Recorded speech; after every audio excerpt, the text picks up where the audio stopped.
Good morning, cats. Oh, look at Val's hydrangeas.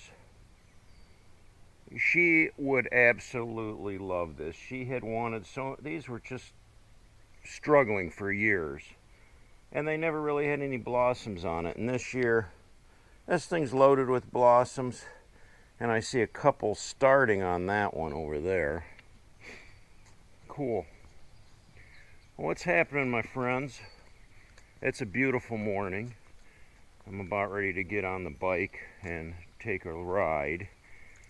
I was kind of contemplating whether I would do that or not because there's been a lot going on this week. For one thing, I had brain surgery earlier this week. Well, not exactly brain surgery, but I might have told you before, but I had gone to the dermatologist because I have some skin problems. And she froze off a whole bunch of little, like, sun damaged spots on my face and my arms. But she found a place up on my head that she said was skin cancer. She took a biopsy of it and came back and said it's definitely skin cancer. You have to have it removed. So early last week, I had to go all the way up to Cleveland to the main campus of the Cleveland Clinic, and I had surgery where they took out the skin cancer. Now, it looked like it was just a little spot, maybe a half inch around, a little red spot. I didn't think it would be a big deal. But I was in there for 3 hours. It was very uncomfortable. I was awake the whole time. But anyway, she went in and took out the skin cancer, and then they have to take that to the lab and test it to make sure that they got everything so that there's no more left up there. Because if they did leave anything in there, it would continue to grow. And it can actually get into your skull, into your bones, and then you're in trouble. So she took that out and came back and said, we got everything, now we're going to stitch you up. Well, that's where the problem came in, because the guy that was stitching me up,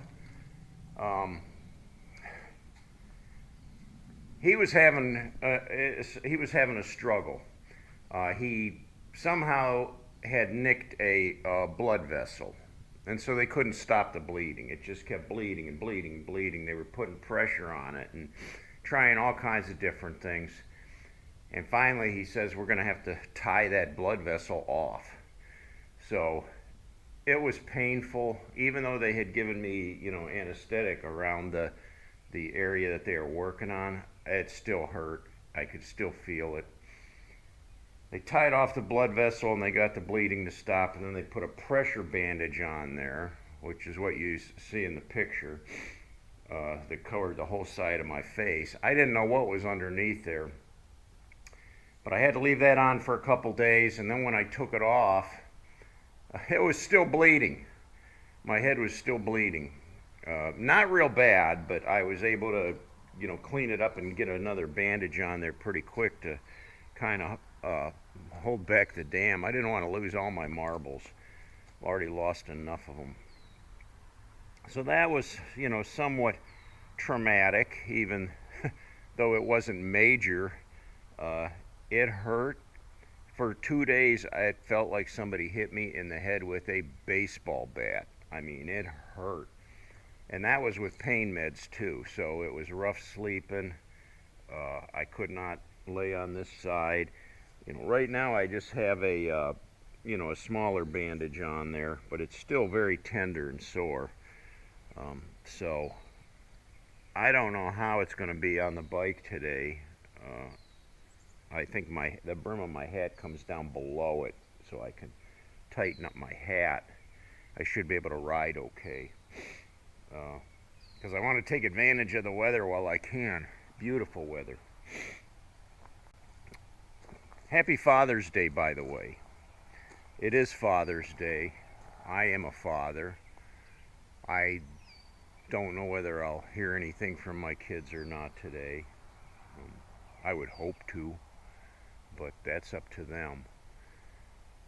But yesterday, was Saturday. I went over to my neighbors across the street. Now, here's the other thing. Yesterday was a big bike run. And it was all the guys that I used to ride with back when I was in the Cats.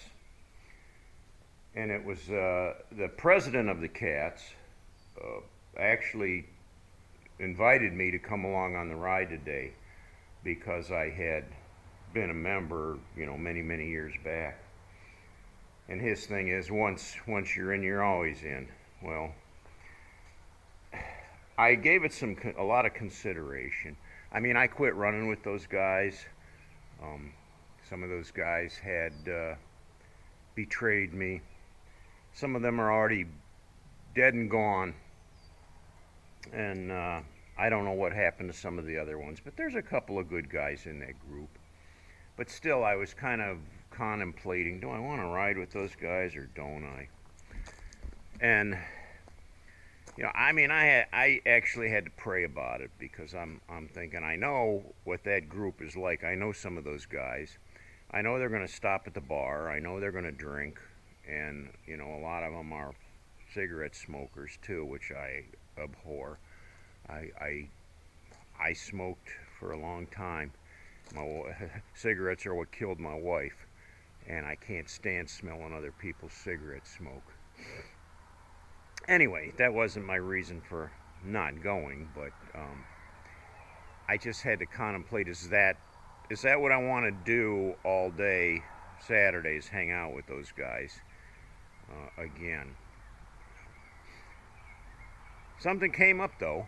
My neighbor across the street had a tree, a large spruce tree that needed to come down, and asked me if I would help, bring my chainsaw over and help them cut up that spruce tree. So I brought my steel chainsaw over there with all my equipment. I had my rope, all my gear, my splitting maul, the whole thing. And I went over there yesterday morning. We tied off the tree to my truck, put some pressure on it, and dropped the tree right where it wanted to go. And I started cutting the tree up. Well, about a third of the way into the job, my saw started to, my bar on my chain, on the chainsaw, started to smoke. And I thought, what the heck's going on? Did I run the thing out of oil? So I stopped. I threw it on the tailgate, and I added some more bar. There's bar oil in there, but I put more bar oil in there. And I checked everything. Everything looked okay. Started it back up, and I made a couple more cuts, and the chain started to smoke again. I mean, like it was getting really, really hot.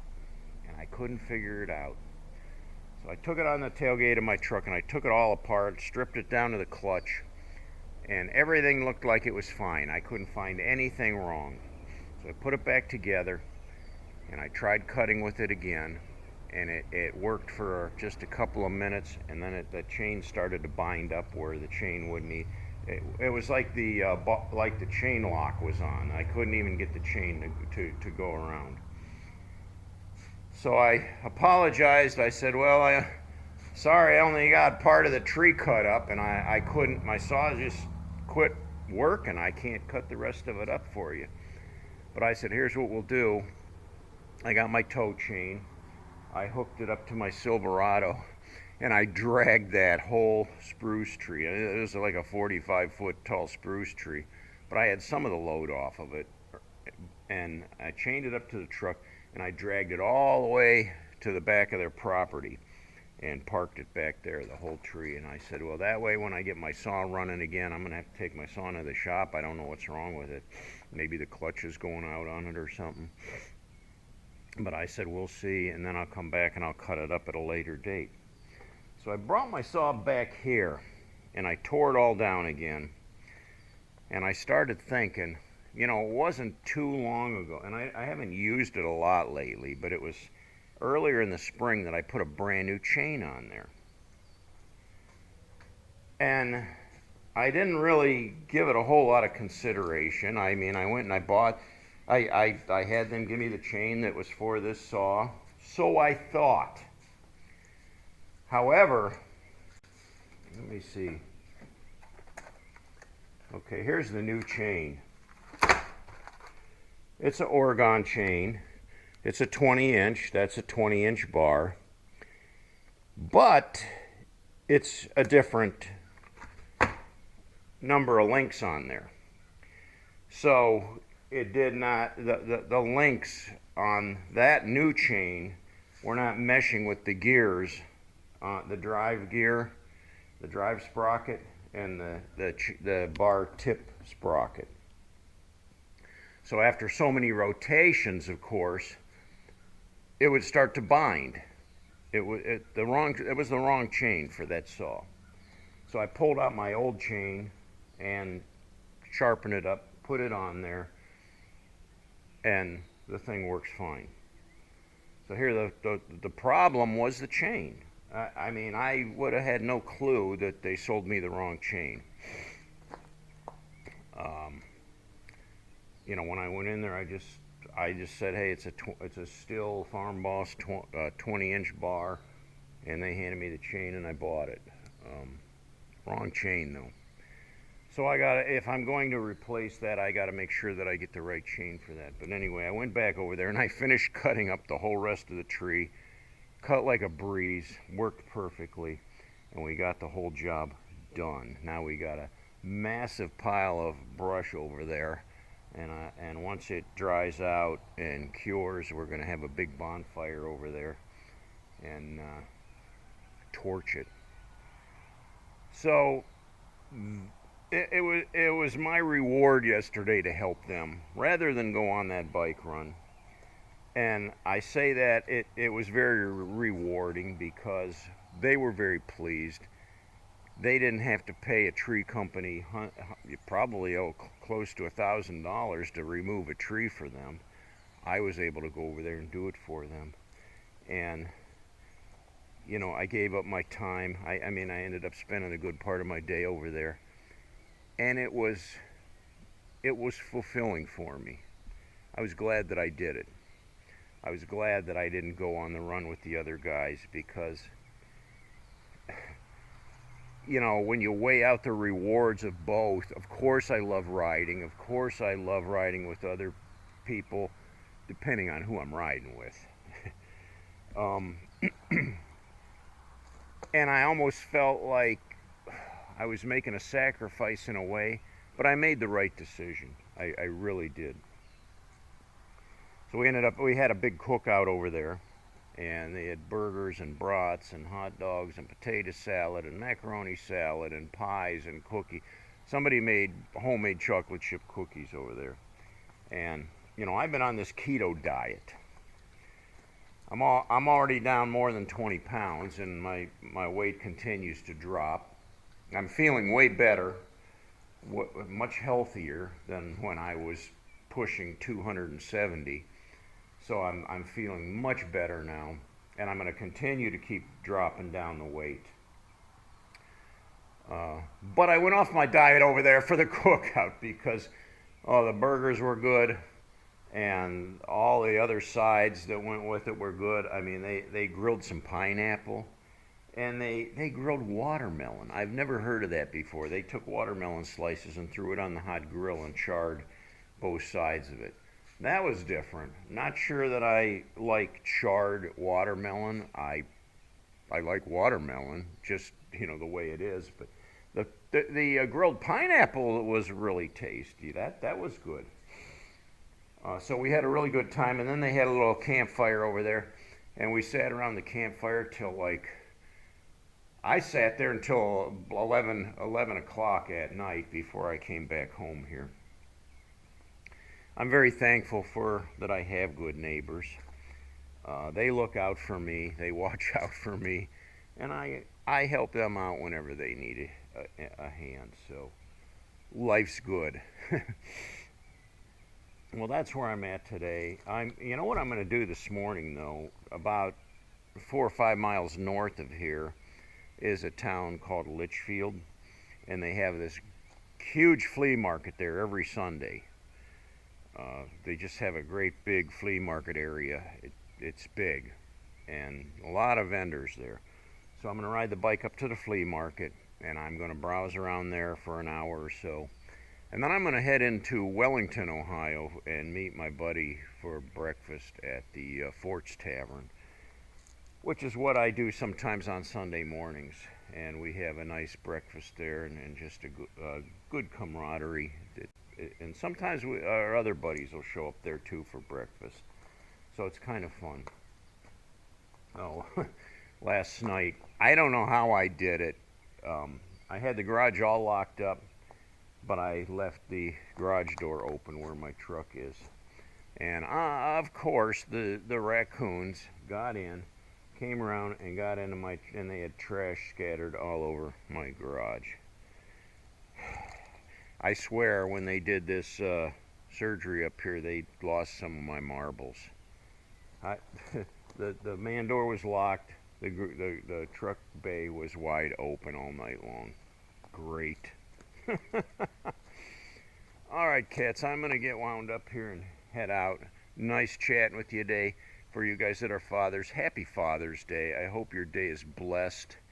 I'll continue to pray for all of you people, those of you who are in need, and those of you who are not in need. I'll pray for you too. And like I say, I know there's people that don't believe in Jesus. There's people that don't want to be prayed for, that don't want to have anything to do with it. I'm praying for you. I'm coming for you. There's still hope, you know. Have a blessed day, my friends. Until next time, I'll catch you all later.